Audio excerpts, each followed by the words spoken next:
extremely talented guest today.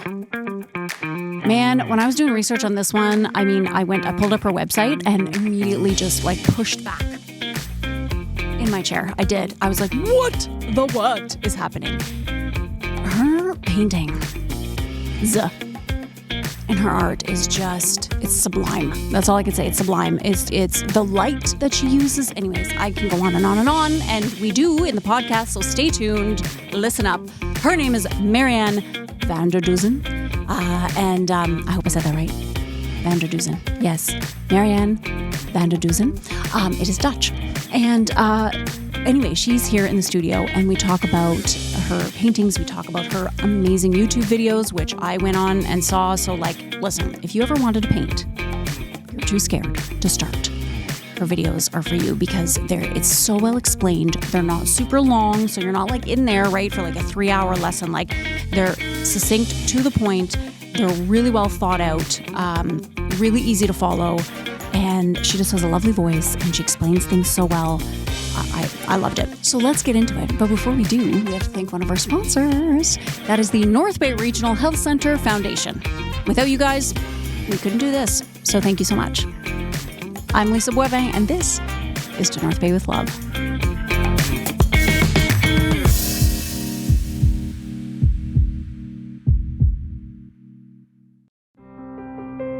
Dear North Bay, as a single mom and full-time student, life can feel overwhelming and budgets are always tight. But one thing I never question is how deeply I care about my community.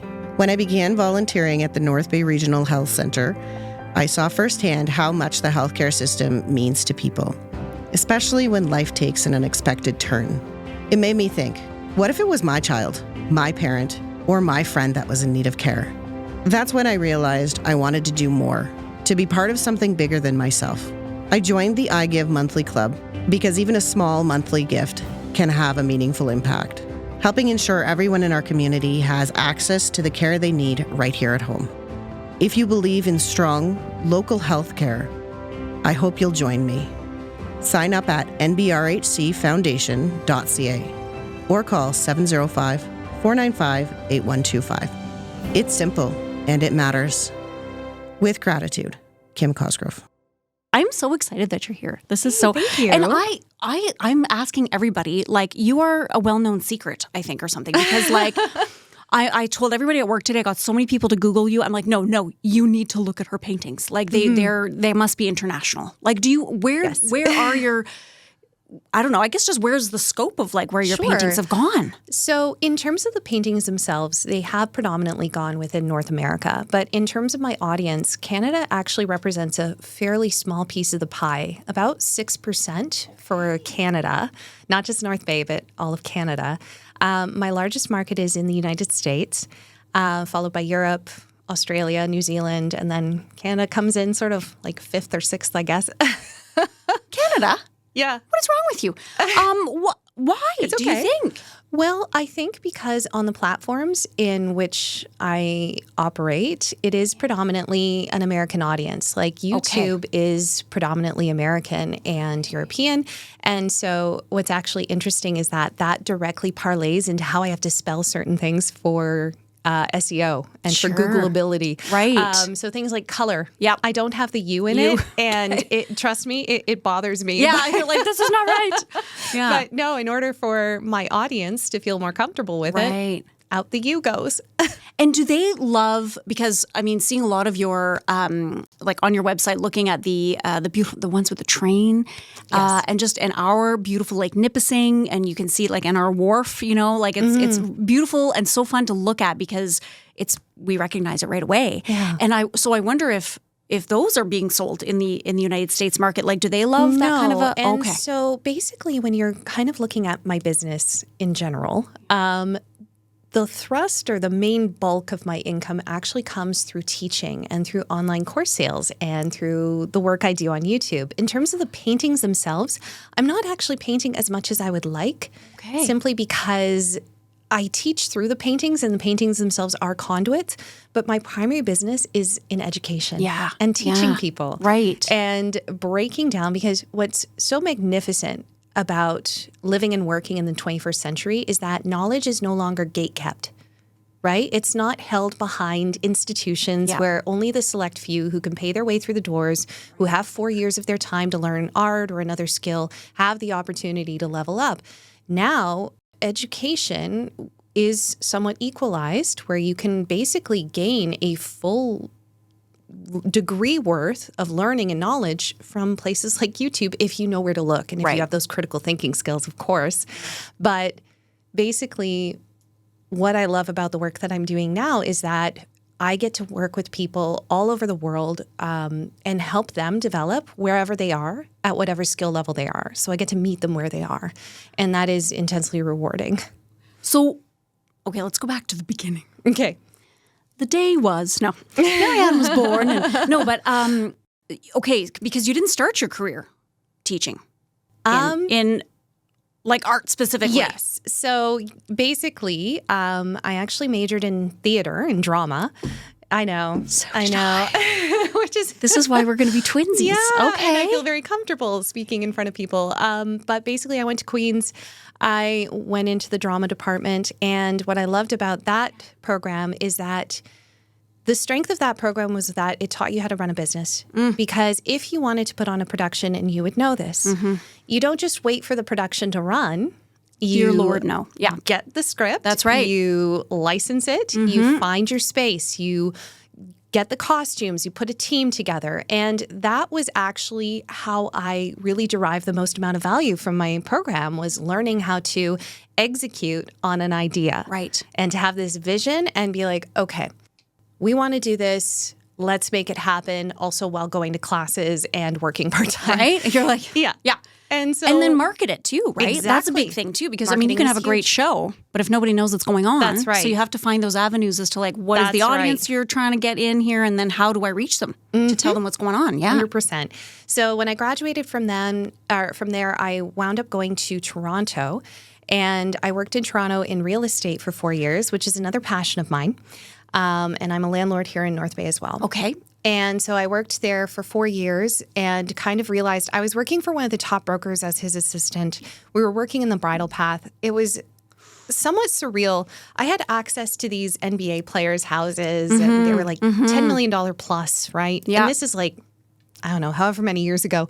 And I remember thinking, gosh, I'm 23 and I've peaked. Like, Where do I go from here? There are no larger houses than this that I can walk through or market. And oh my gosh, is this all my life is? So I did what every sane person does, which is quit my good job, go travel in Southeast Asia by myself with a backpack for 4 months. And then I came up here to North Bay, right? Eat, pray, love, baby. Do it. You know what I mean? Exactly it. Yeah. Yeah. So if Elizabeth Gilbert can do it, so can I. Shoot. And so I came here to North Bay for Teachers College and basically fell in love with the landscape.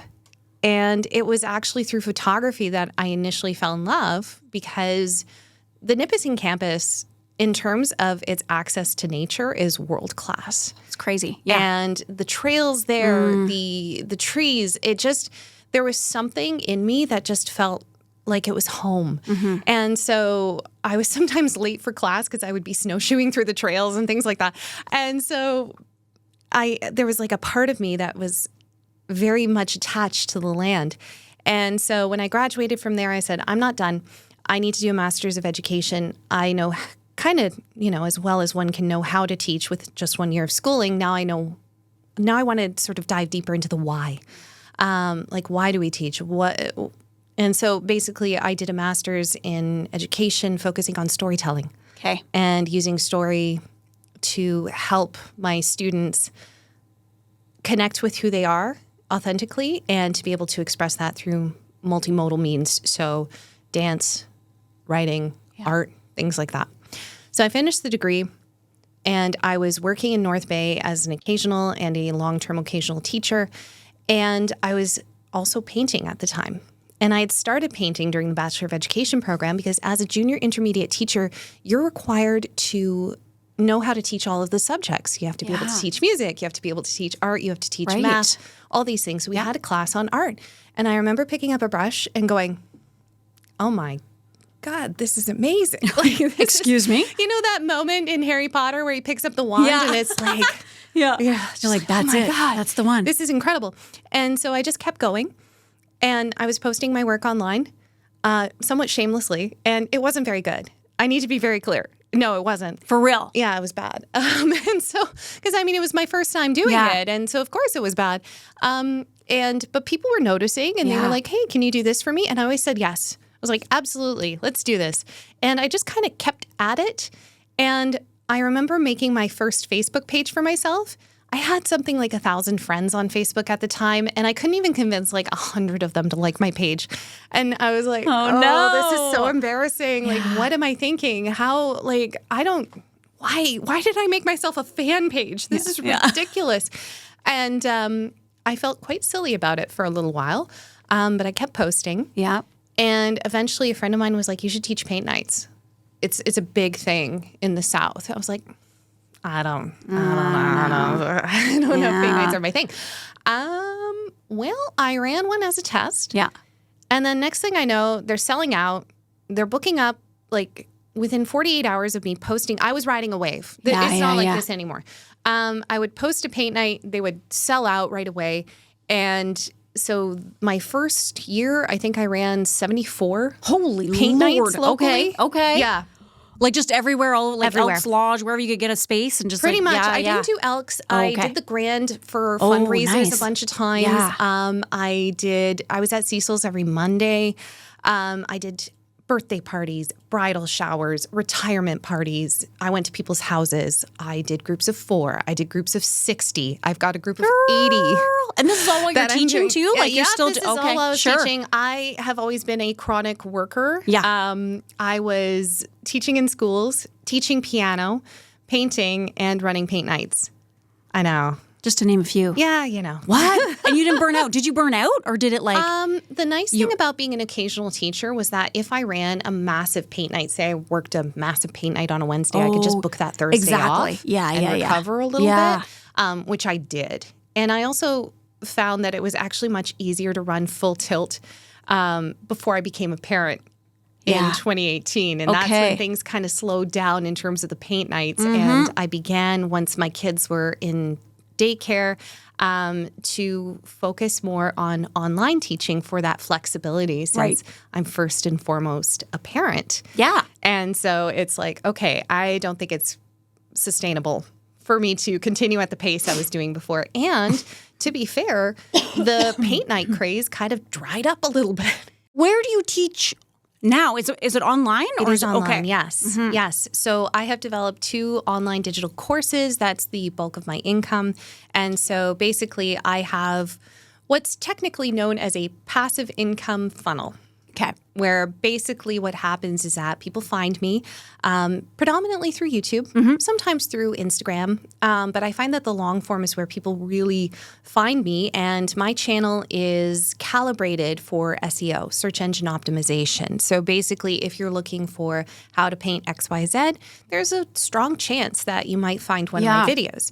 And so basically, my channel exists to help people solve problems and to get better as artists and painters. And it also gives them the opportunity to test drive my teaching. Right. And so once they're on my channel, maybe they subscribe, maybe they download one of the free digital resources that I've developed for artists. So I've got these lead magnets that basically there's a 28-page for oil and a 36-page for acrylic that I've written these ebooks. And they're packed with value. They know, like, it's everything I know about getting started in those mediums. And then they come onto my email list. And so my email list right now is approaching about 11,000 artists who I write every week. That's amazing. I try to write every week. I didn't last week, but, you know, I do my best.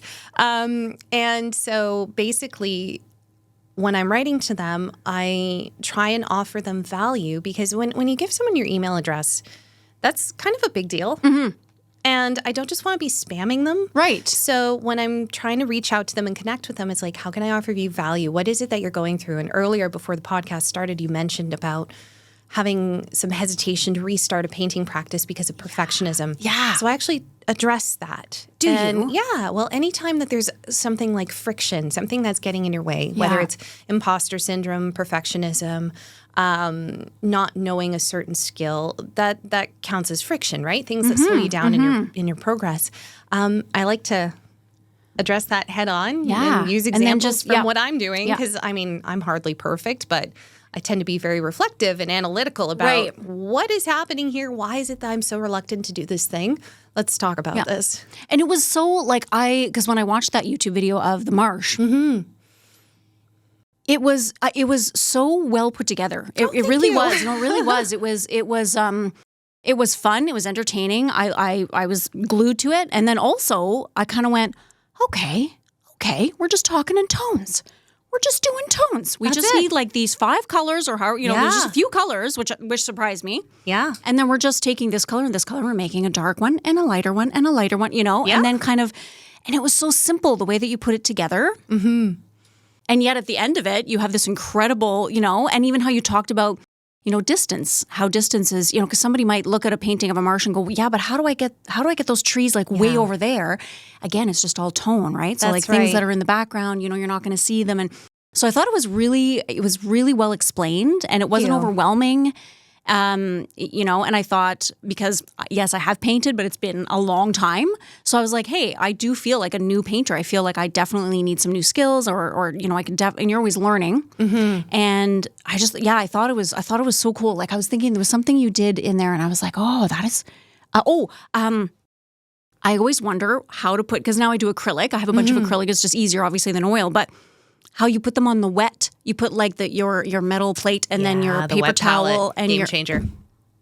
because I had the plastic thing, but they dry up like that and then so you can't get it fast. off after and then you're stuck with this thing with all these colors, but then it's messing you up because you can't see your tones properly. That's right. The That wet was so palette will be a cool. game changer for you. You will never have a color dry on you ever again. I freaking love it. And I love it's it. so easy to clean up. Yeah.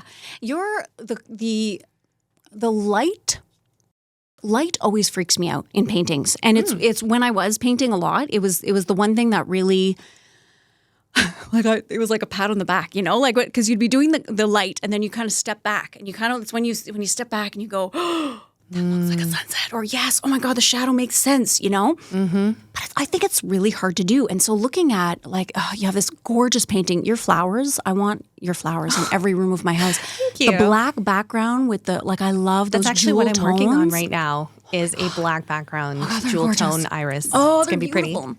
And they're a lot of your landscapes, right? With the, especially near the lake, with the trees and just like the way that the light hits the trees. And then there's this beautiful one of a vase with these pink tulips in them. Oh, yes. And the light in there just bounces off the tulips. And it reminds me of, and I don't know if this is a compliment or not, but when I was a kid, we had a huge book of Robert Bateman. Oh, I love Robert Bateman. Yeah. And I just flipped through the pages constantly as a kid. And because it blew my mind because I was like, this is a picture.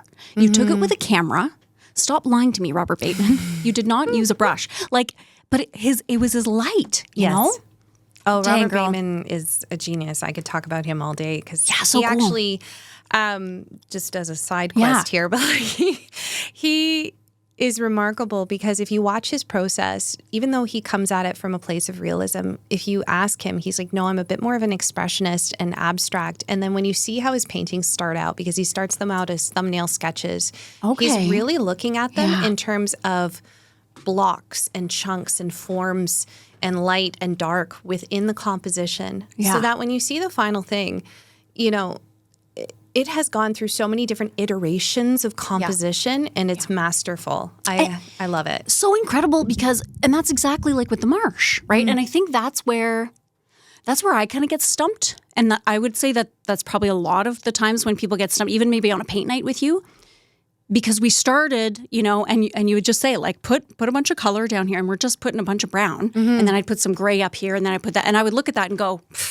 well, that sucks. Yeah. I mean, obviously this is done. Can't do anything with that.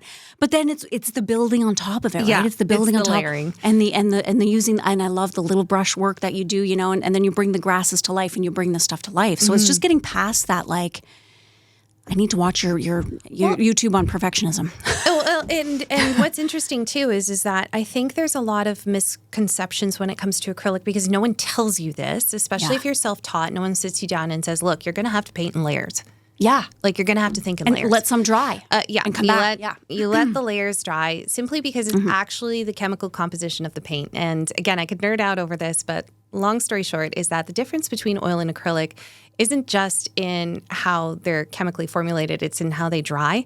So oil dries through a process called oxidation, which basically means that it doesn't shift colors and maintains its richness. With acrylic, you're basically painting with a thin layer of plastic, and it dries through evaporation. And that's why acrylic is actually so accessible for so many beginning artists, because it's so easy to clean up, it dries so quickly.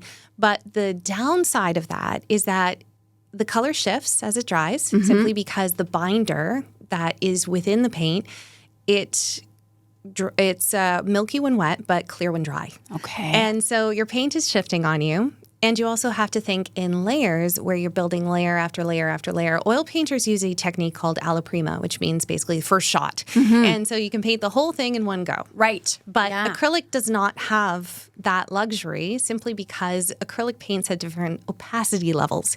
Depending on the kind of paint that you're working with, it could be completely transparent. So when you're painting and you're like, this is streaky and awful, well, of course it is. It's because it's transparent. So you're going to see what's underneath. Right. And so when you are learning to paint, there's so many of these things that people don't tell you. Now, I had to figure out a lot of this through trial and error and by watching YouTube myself. Right. But basically, one of the reasons I think a lot of people get stuck is that right out of the gate, they put their first layer on. They're like, well, this is terrible. This is crap. Why did I even pick up a brush? Exactly. Yeah. And one of the things I say at the beginning of every single paint night is that you're going to go through 3 stages.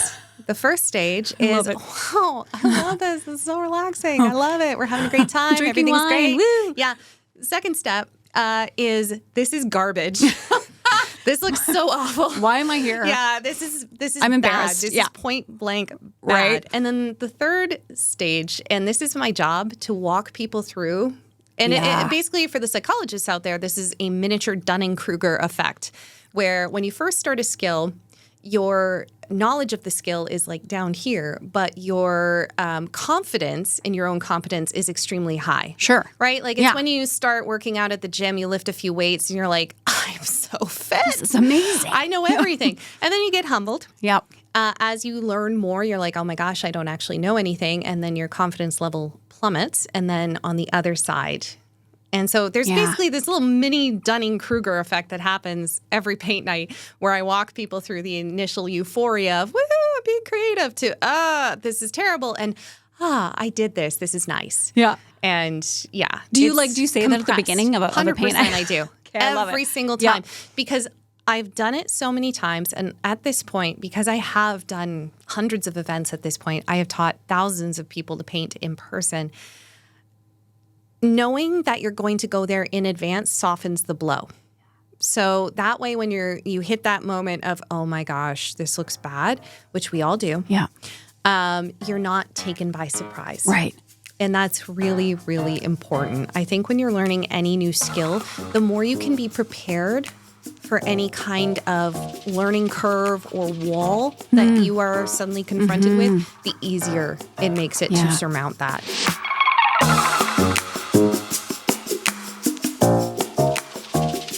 Even though I watch every sports documentary there is on Netflix, I would not know where to begin if I took up a sport. And I'm sure I'm not the only one who feels the same way. So what do we need? We need experts, my friends. We need some experts. And we can find those experts in Paul and his team at Source for Sports. So those guys play sports at every level. Every level.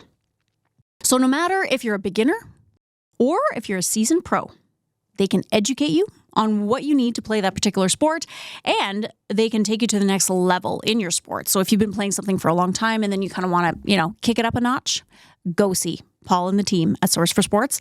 They're also very much into community. They are huge advocates of community sports at many different levels. And they also have a wide range of range and variety of sports apparel. So they have uniforms and they have fan gear. They have top of the line equipment for anything you could possibly imagine sports related. So head over to see Paul and the gang at Source for Sports. They're located at 1321 Fisher Street, right here in North Bay. Super committed to keeping sports alive here in our community, and we couldn't be happier that they are one of our major sponsors. So, hey, if you have a sports question, now you know where to go. Source for Sports.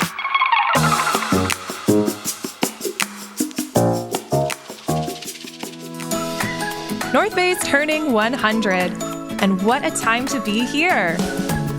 From the buzz of the Heritage Parade to sunset concerts at the waterfront, the city is alive with celebration. And you know who's right in the middle of it all?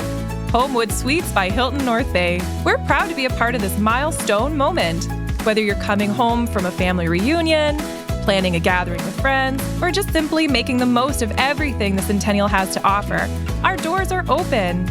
Stay in a spacious suite that feels like home, with a full kitchen to cook in, room to relax, and a space to unwind after a full day of fun. Are you hosting something bigger? Our event spaces and amazing local partners like the Grand and Stock Transportation make it easy to bring people together. Best of all, they're just steps from the action. The fireworks, the food trucks, the music, the laughter, it's all right here. Celebrate 100 years of North Bay with us. Use code Centennial to save on your stay anytime this year. Be at home with Homewood Suites by Hilton North Bay. Join the party today at 495 Oak Street West or give us a call at 705-495-3000. And I guess I wonder, we talked about the paint nights kind of having its peak and then not so much. And I mean, it might have nothing to do with social media or like TikTok, but I think TikTok is relatively newish, right? And I feel like painting is not a quick result. No. And so I wonder if there might be like a kind of resurgence of that. I hope there is, where we kind of go back to learning a skill that might take 10,000 hours to perfect, or not even perfect, to just, get to the point where you're comfortable or you feel you could teach the next generation, or but just to do anything, to do a skill, some kind of a hobby that you don't get immediate result. Yeah, exactly. Yeah. It's like it takes weeks and weeks and weeks sometimes to finish a painting, months, years. That's right. Well, I mean, if you look at my channel, I'm only releasing like 6 or 7 videos a year because it takes me that long. Plus, I'm sometimes working on a course, and that can take months and months and months. I mean, in instant gratification culture, you want a hack. Yeah. Everyone wants a hack. 3 easy steps to improve your finance, improve your health, improve your sleep, whatever. And so that's actually often how I will structure videos so that there is a key takeaway, so that there's an actionable result that people can watch the video and be like, oh, I just need to do this. That is important.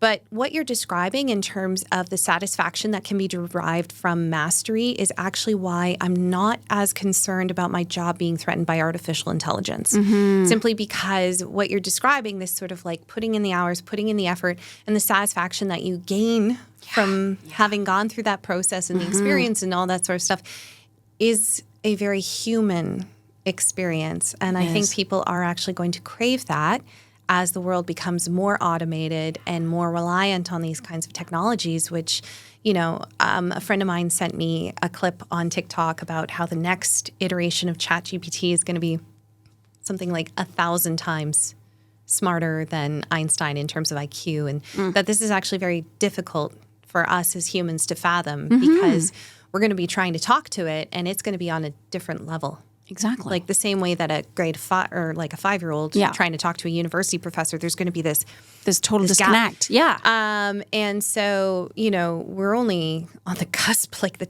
tip of the iceberg for that. And so one of the reasons I'm not panicking about my job being at risk is simply because my job is all about people connecting with that very human need to create and to get better and to improve and to develop themselves as artists. And I mean, having studied theater yourself, like there will always be a need for that. I think like I always go back to the Coliseum. I mean, we love, as humans, we love to cheer for our favorite gladiator. We love to cheer for our sports team. We love to cheer, and talk about uniting, people. Look at a sports team, or look at, an arena or a concert. That's right. A concert, somebody's singing and everybody's singing along. And so there is that. Of course, there are these things in education. Math, science, calculus, whatever you got. But they cannot keep taking away the arts, because there is a yin and yang. And quick example, I took piano as a kid. I wish I would have gone right through. But when I was auditioning for Sheridan, they wanted us to have at least our preliminary rudiments in music. And so I took it with Mrs. Baumgarten-Timmons. She was lovely. And, as we were doing these lessons, basically, I remember one day, we were talking about tones and a semitone up, semitone down, all this kind of, and she kind of looked at me and made some joke about math or something. And I said, oh yeah, well, I was horrible at math in school, so I don't do math. And she's like, yeah, but you are doing math. And I was like, what? She said, but music is math. Music is math. It's just a different way, you know? And so we definitely need the arts to complement the other kind of ways that we use our brain, and vice versa, Well, so you mentioned the Colosseum, if we were to even take it back even further into the ancient Greeks with the idea of the tragedies and catharsis, the reason that they made it a full citywide event was because the idea that a community could gather and collectively experience sadness in the form of catharsis, this release of emotion, followed by a satyr play or a satire to lighten the mood, that was actually considered to be of such great importance, this emotional release, that people could not actually go about their day-to-day lives without having the opportunity to let go of that. It was actually also used as a crowd control mechanism to keep the masses happy, right? But basically, the idea of catharsis. And when we're looking at emotion versus logic, especially when it comes to content creation and working with people and helping to teach them to help, develop their skills, emotion trumps logic every time. Every time. So basically, that's kind of why that's a very large, roundabout, circular way as to why I'm not necessarily concerned about artificial intelligence taking over my particular niche or space. Where do you go when you paint? Where do I go? Where do you go? Tell me what you mean by that. You, like in your head. In my head? Do you just, where... I don't know, because I feel like when anything I do, I cross stitch for years, and when I'm painting, it's like meditation. You're describing a state called flow. Chicks and Money High came up with the term that basically, and it takes usually about 20 minutes to sort of settle into. Flow state is when you're able to basically be so immersed in whatever task it is that you're doing. It could be even like spreadsheets. Or something like that, where you're so locked in and so focused that you lose sense of time. Love it. So flow state is ideal. And talk about a high. Talk about a return, right? It's ROI. exhausting. It is exhausting. It takes the emotion out of there. But you can say, on stage, I have no idea what time it is. If I'm in the midst of a play, you black out. You have no idea what's going on. You're just you're in that world. You're present. You're so incredibly present, and yet. Things are coming in one ear and out the other. If you're sitting there and you're painting or you're doing cross stitch or something, things are happening around you. It's like the Matrix. It's awesome. Flow state. It's lovely. Yes, and definitely ideal. Getting into flow, though, is a challenge sometimes. And so that's something else I have to sort of mentally prepare for, is that there is resistance at first, and then about 20 minutes in, you just kind of... And I'm sure, do you have a studio in your home? I do, yeah. Okay. Yeah. But with your kids, I'm not sure how old they are, but that might be, They're turning 7. Okay. And basically that room is just kind of out of bounds. And it's hard to move in there anyway. There's just so much stuff, like filming equipment and big lights and stuff like that. So are they twins? They are. Yeah. I have fraternal twin boys. No way. I know. Thoughts and prayers. Yeah, no kidding. When you said they are 7, I was like, okay, oh my gosh. Yeah, no, they're great kids. Do you have twins wonderful. in your family? No. Or no, it was total surprise. Total surprise. Wow, that's awesome. No, they're wonderful. Do they like to paint? It's kind of early to tell because they're boys and they bounce off the walls. Right. They've got a lot of energy. One of them has started drawing more and more, but until they have the patience and the focus levels to sit, and they aren't there yet. Yeah. No. I'm not sure. Yeah. Yeah. Different. And do you have you had a show here in North Bay before? Like with your paintings? Like a show? Like at a gallery? Like an exhibition. Yeah, an exhibition. So I had a joint exhibition with Arlie Hoffman back in 2017. Okay. And he is lovely. He's such a wonderful human. We had Kevin. We had his son Kevin in here. Yeah, to I talk. know Yeah, Kevin, yeah. he's great. And so basically, I just did a joint there. But I haven't really had one since. No. And a lot of times the work sells once it's done. Right. So I'm not really stockpiling much. Right now, I think I might have 2 available. Okay. So, I love that crow. I went on the line. I was like, "Oh, is this one?" Oh, and then it said, "Sorry, no products available in this." And I was like, "No." Oh, yeah. The picture of that crow is. I love crows, and Yes, I was that like, one's "Oh, sold." I love it." Yeah, beautiful.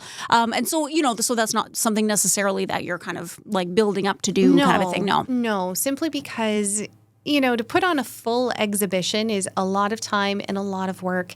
And it would mostly be seen by people who are local, and the audience I built is predominantly international. Exactly, so. So your website is, and it's a beautiful website, by the way, too. It's really well done, and it's beautiful, really easy to navigate, and your art is good.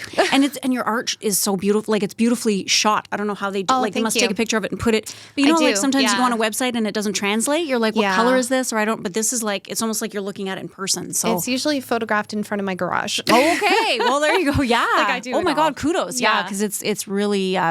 It just jumps out at the page, and especially your like I said, your flowers are just like they're exquisite. I enjoy painting them. Yeah. Yeah. Is there something I was going to ask? Is there something that you love to, if you can, kind of throw yourself into a painting, and somebody was like, "Hey, you have a month, go." Like, what would you? Flowers, landscapes, and birds. Yeah. Those are like my favorite. I just love them. And do you always use like a picture, or usually? Yeah. Okay. Simply reference because. picture.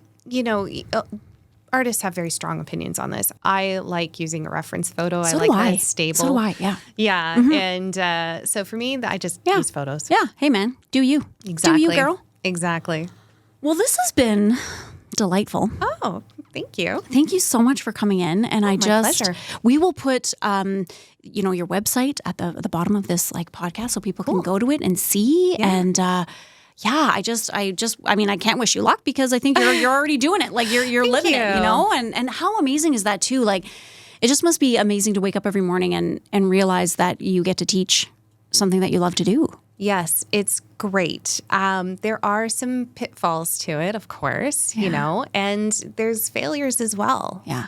Like it's all well and good to come in and be like, ooh, all the stuff's going well. But, I still fail. Yeah. A fair amount. Yeah. Last 2 pieces of content I posted did not perform very well, and that's okay. Yeah. I think it's an amazing teacher, and it gives me some great data to work with. Like, why didn't this work? Yeah. And why did this one work so well? That's right. What was it? Mm-hmm. That's right. Yeah. So I actually look forward to failure as an opportunity to really figure out, like, okay, something went wrong here. It's so much easier to analyze a failure than a success. Yeah.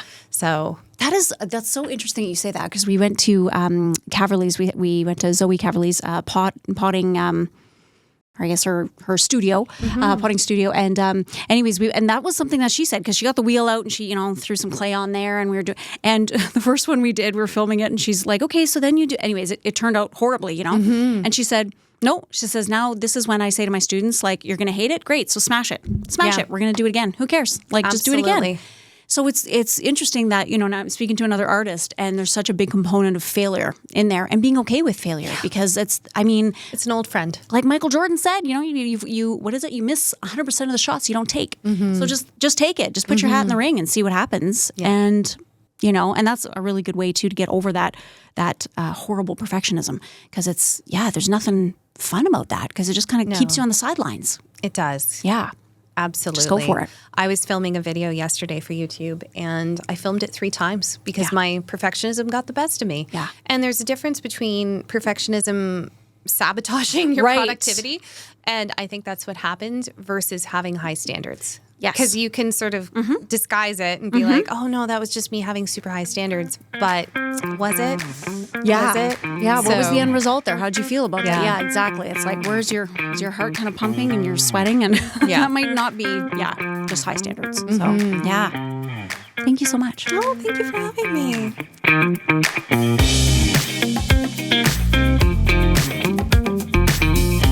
Okay, so you have to Google her. Marianne Vander Dussen.